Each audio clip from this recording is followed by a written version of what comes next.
सुहानापुर नामक गांव में वीरू नाम का कुम्हार रहता था। वो मिट्टी के सुंदर सुंदर मटके बनाकर उन्हें गांव में बेचा करता था। एक रोज वे अपने बनाए हुए मटकों को रंग से सजा रहा होता है कि तभी उसका छोटा भाई सोनू वहां आता है और वीरू से कहता है, भैया ये मटके बेचना भी कोई काम है भला? कितने सालों से आप मेहनत करके ये मिट्टी के मटके बनाकर बेच रहे हैं, पर हम अभी तक गरीब के गरीब ही हैं। मुझे लगता है आपको कोई बड़ा काम करने के लिए सोचना चाहिए। मटके बनाकर उन्हें पूरे गांव भर में बेचना, बाबा रे बाबा, मुझे तो सोच कर ही शर्म आने लगी है। मैं तो कभी ऐसा छोटा काम ना करूं। तभी वहां पर वीरू और सोनू की माँ आती है और सोनू से कहती है, बेटा, मैंने तेरी सारी बात सुन ली है। और क्या कहा तूने कि तुझे इस काम में शर्म आती है? अरे नालायक, खुद तो तू कुछ करता नहीं और अपने भाई के मटके बेचने के काम में तुझे शर्म महसूस हो रही है। माँ कोने में रखा हुआ डंडा उठाती है और उसे सोनू को दिखाते हुए गुस्से से कहती है, कमबख्त, खुद तो मुफ्त की रोटी टोर रहा है और कुम्हार के काम में इसे शर्म आती है। एक बात मेरी तू कान खोल के सुन ले सोनू, अगर तू जल्द ही कोई काम पर नहीं लगा तो तुझे अपने भाई वीरू के काम में उसका हाथ बटाना होगा, और तो और गांव के बाजार में मटके भी बेचने होंगे। माँ, अगर मैं भी भैया के जैसे मटके बनाने के काम में लग गया ना, तो मैं भी भैया की तरह ही कुंवारा रह जाऊंगा, क्योंकि मटके बेचने वाले लड़के से कोई सुंदर बड़े घर की लड़की शादी करना नहीं चाहेगी।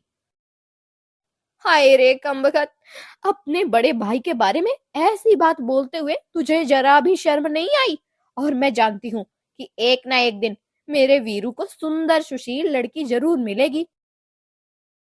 माँ छोड़ो ये सब बातें और मैं चला काम पर। वीरू ऐसा बोलकर मटके का टोकरा अपने सर पर रखकर उन्हें बेचने के लिए निकल जाता है। वे आवाज लगाकर मटके बेचने लगता है, आ गया जी आ गया, आपके गांव में सुंदर सुंदर मटके बेचने वाला आ गया। लाल पीला हरा नीला हर रंग का मटका बेचने आ गया। वीरू को मटके बेचते हुए सुबह से शाम हो जाती है, पर उसका एक भी मटका नहीं बिकता कि तभी उसके पास गांव में ही रहने वाले काका आते हैं। अरे भाई वीरू, आज तो तेरा टोकरा मटकों से भरा पड़ा है। लगता है आज एक भी मटका नहीं बिका है। वीरू उदास मन से कहता है, जी काका, आज तो एक भी मटका नहीं बिका है। बेटा वीरू, तुम्हें उदास होने की कोई जरूरत नहीं है। और देखना, भगवान सच्चे और नेक दिल वालों के साथ सदा अच्छा ही करते हैं। कुछ ही देर में सुमिता बहन आती है और वीरू से कहती है, भाई तुम्हारे मटके सच में बहुत ही सुंदर हैं। तुम्हें तो चंदनपुर गांव में अपने मटके बेचने जाना चाहिए। सुना है वहां के राजा को सुंदर मटके बहुत पसंद है, और अगर उन्हें तुम्हारे बनाए मटके पसंद आ गए तो तुम्हारी तो चांदी ही चांदी हो जाएगी। हाँ। वीरू घर जाकर चारपाई पर बैठकर चंदनपुर गांव जाकर मटके बेचने की सोचने लगता है कि तभी वहां उसकी माँ आ जाती है और वीरू से कहती है, क्या बात है वीरू, तू किसी सोच में पड़ा है?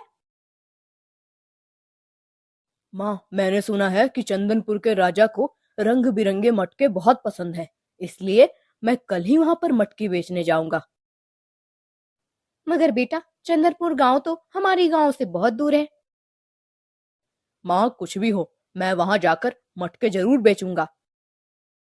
ऐसा बोलकर वीरू अपने मटके बनाने के काम में लग जाता है और इस बार वे पहले से भी ज्यादा सुंदर व रंग बिरंगे मटके बनाता है।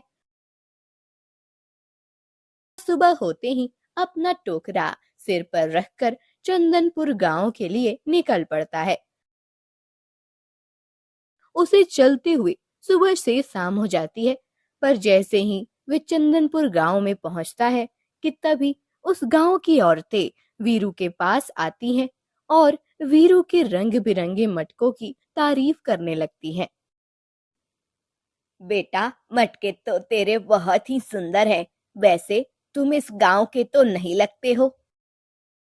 जी सही कहा आपने, मैं इस गांव का नहीं हूँ।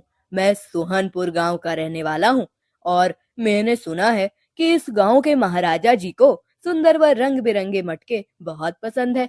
बस इसलिए मैं यहाँ उन्हें मटके बेचने के लिए चला आया। पल्लवी काकी चौंकते हुए कहती है, क्या कहा? महाराज जी के पास जाना है? फिर तो भगवान ही बचाए तुम्हें। काकी आप ऐसा क्यों कह रही हो? बेटा, ये तो तुम्हें महल जाकर ही पता चल जाएगा। वैसे महाराज जी को जिस मटके की तलाश है वे तुम्हारे पास नहीं है, इसलिए जरा सोच समझकर महल जाना। वीरू अपना टोकरा सिर पर रखकर वहां से निकल जाता है और चलते चलते वे सोचता रहता है कि आखिरकार काकी ने उससे ऐसा क्यों कहा। ऐसे सोचते सोचते वे महल पहुंच जाता है। वीरू महल के दरबारियों से अंदर जाने के लिए आग्रह करता है। अगर तुम कुम्हार हो और ये सभी मटके तुमने खुद बनाए हैं, तभी हम तुम्हें अंदर जाने दे सकते हैं। जी, मैं एक कुम्हार हूँ। वीरू के ऐसे कहते ही दरबारी उसे महल में जाने देते हैं। जैसे ही वीरू महल के भीतर जाता है, उसे अपने सामने एक सुंदर आंखों वाली लड़की खड़ी मिलती है, जिसने अपने मुंह पर नकाब लगाया होता है। उस नकाब के कारण उस लड़की की सिर्फ आंखें ही वीरू को दिखाई देती है, जो कि बहुत ही सुंदर थी। तभी वे लड़की, जो कि महाराजा की बेटी, जिसका नाम सुंदरी था, वीरू से कहती है, तुम्हारे मटके तो वाकई में बहुत सुंदर हैं, पर जिस मटके की मेरे पिताजी को तलाश है, वे मटका तुम्हारे पास नहीं है। वीरू चौंकते हुए कहता है, आप राजकुमारी हैं, हमें तो अपनी आंखों पर यकीन ही नहीं होता कि हम इतनी सुंदर राजकुमारी जी से बात कर रहे हैं। सुंदरी हंसते हुए कहती है, मगर हमारे चेहरे पर तो नकाब है, फिर तुमने कैसे कह दिया कि हम बहुत सुंदर राजकुमारी हैं?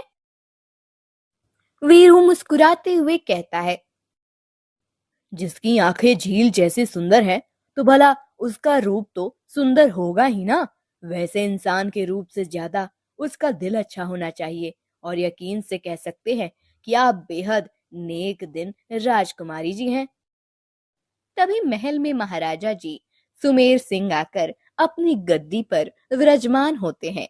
सेनापति वीरू को महाराज जी के आगे पेश करता है और कहता है,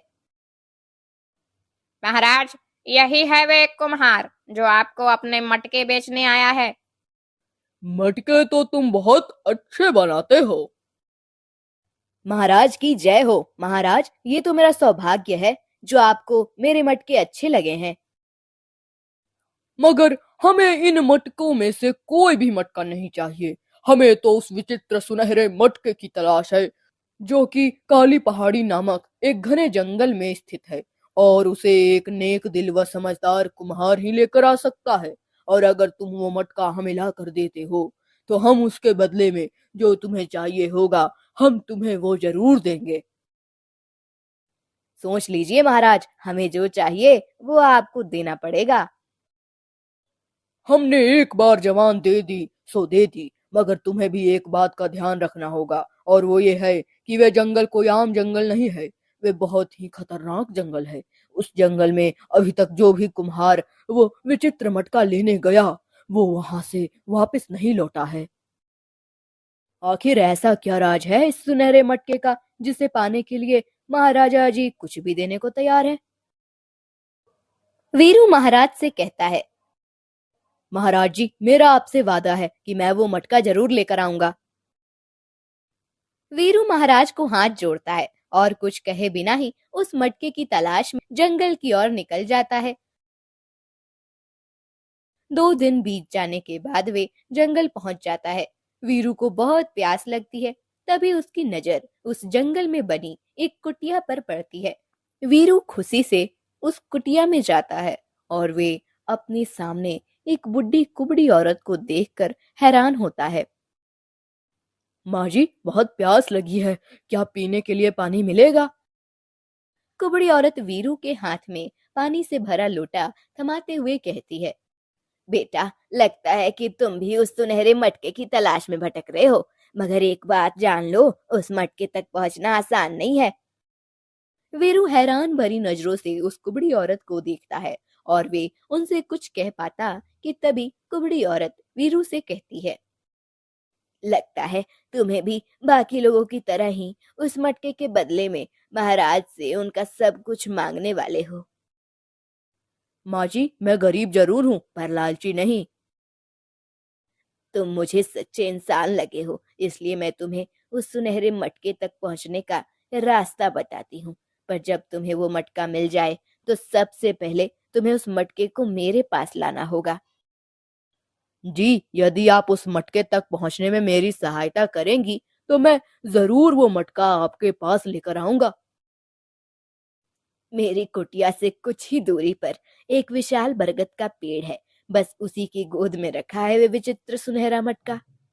मगर उस मटके की पहरेदारी करता है एक विशाल दानव। अगर तुमने उसे हरा दिया तो मटका तुम्हारा।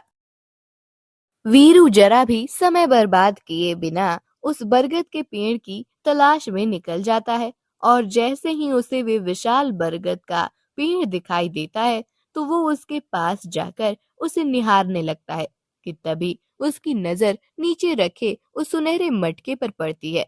वीरू जैसे ही उस मटके को उठाने के लिए झुकता है, वहां पर एक विशाल दानव आ जाता है और वो वीरू से कहता है, तुम्हें इस सुनहरे मटके को ले जाना है तो उससे पहले तुम्हें मेरी पहेली को सुलझाना होगा।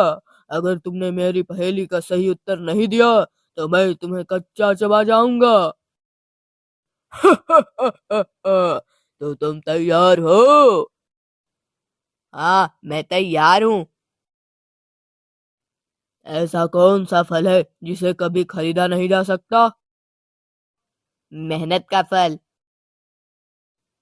अगर मैं तुमसे कहूं कि इस मटके को भूल जाओ और उसके बदले में तुम्हें इतना धन दूं जो कभी खत्म ही ना हो, तो क्या तुम मेरे प्रस्ताव को मानोगे? मैंने महाराज से वादा किया है कि मैं हर हाल में ये मटका उनको लाकर ही दूंगा, इसलिए अच्छा होगा कि तुम मुझे धन का लालच ना दो, क्योंकि मैं वो इंसान हूँ जो मेहनत और ईमानदारी में विश्वास रखता है। अगर तुम सच में लालची नहीं हो तो तुम ये मटका ले सकते हो। अगर तुम्हारे मन में जरा भी लालच हुआ तो तुम इस मटके को हाथ लगाते ही भस्म हो जाओगे। वीरू बिना डरे उस मटके को अपने हाथों में उठा लेता है। जैसे ही वे उस मटके को अपने हाथ में लेता है, वे दानव गायब हो जाता है। वीरू खुशी से उस मटके को सबसे पहले उस कुबड़ी औरत के पास लेकर जाता है। जैसे ही कुबड़ी औरत उस मटके को हाथ में लेती है, वे एक सुंदर रानी में बदल जाती है। वो ये मटका वीरू को वापस करते हुए उससे कहती है, कुछ सालों पहले मुझे एक साधु बाबा ने श्राप दिया था, पर आज मैं उस श्राप से मुक्त हो गई हूँ। जिस महाराज ने तुम्हें इस मटके को लाने के लिए कहा है, मैं उनकी पत्नी रानी सुलोचना हूँ। मगर ये सब हुआ कैसे? आपको श्राप क्यों मिला? कुछ साल पहले की बात है। हमारे दरबार में एक कुम्हार मटके बेचने आया और वे हमारी बेटी को पसंद करने लगा। जब हमें ये बात पता चली तो हमने और हमारी बेटी सुंदरी ने उसका बहुत मजाक उड़ाया कि एक कुम्हार की आखिर इतनी हिम्मत कि वे एक रानी से प्रेम करे। इसलिए उस कुम्हार को सबक सिखाने के लिए हमने अपनी बेटी व कुछ सैनिकों के साथ मिलकर उसे इस जंगल में ले आए और सैनिकों द्वारा उसके कई टुकड़े करा दिए, उसी के बनाए मटके में भरवा दिए फिर, और उस मटके को बरगद के पेड़ के नीचे गड़वा दिया। पर ये सब करते हुए एक साधु बाबा ने हमें देख लिया और उन्होंने हमें और हमारी बेटी को श्राप दिया, जिसके कारण मैं एक कुबड़ी औरत बनकर इस जंगल में कैद हो गई और मेरी बेटी को एक प्रकार का चर्म रोग हो गया। उस बाबा से जब हमने अपने किए की माफी मांगी, तब उन्होंने कहा कि ये मटका जिसमें एक कुम्हार का शव है, अब से ये एक सुनहरे मटके में बदल जाएगा और इस मटके को यदि कोई नेक दिल कुम्हार लाकर तुम्हें और तुम्हारी बेटी को स्पर्श कराता है तो तुम फिर से पहले जैसे हो जाओगे। अब मैं समझा कि महाराज को क्यों इसी मटके की तलाश थी। फिर वीरू मटके के साथ सुलोचना रानी को लेकर महल पहुंचता है। महाराज जैसे ही उस मटके व रानी सुलोचना को देखते हैं तो वो बहुत ही खुश होते हैं। महाराज वीरू से कहते हैं, बेटा, इस मटके को स्पर्श कराकर तुमने रानी सुलोचना को तो ठीक कर दिया है, अब इससे मेरी बेटी को भी ठीक कर दो।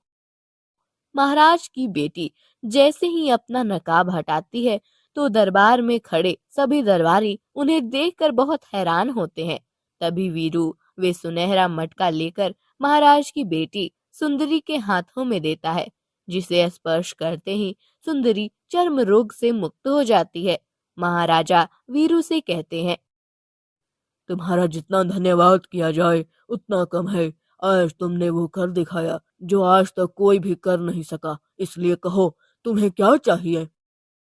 महाराज मैं आपकी बेटी से विवाह करना चाहता हूँ। महाराज व महल में खड़े सभी लोग वीरू की इस बात को सुनकर चौंक जाते हैं कि तभी रानी सुंदरी महाराज से कहती है, पिताजी मैं पहले ही एक गलती की सजा भुगत चुकी हूँ, पर अब कोई और गलती नहीं करना चाहती, इसलिए मैं भी इस कुम्हार से विवाह करने के लिए तैयार हूँ। सुंदरी की बात सुनकर महाराज को बहुत खुशी होती है और वे खुशी खुशी वीरू के साथ सुंदरी का विवाह करा देते हैं और साथ ही वीरू को बहुत धन भी देते हैं। वीरू सुंदरी व ढेर सारे धन के साथ अपने घर लौटता है और माँ को सारी बात बताता है, जिसे सुनकर माँ बहुत खुश होती है।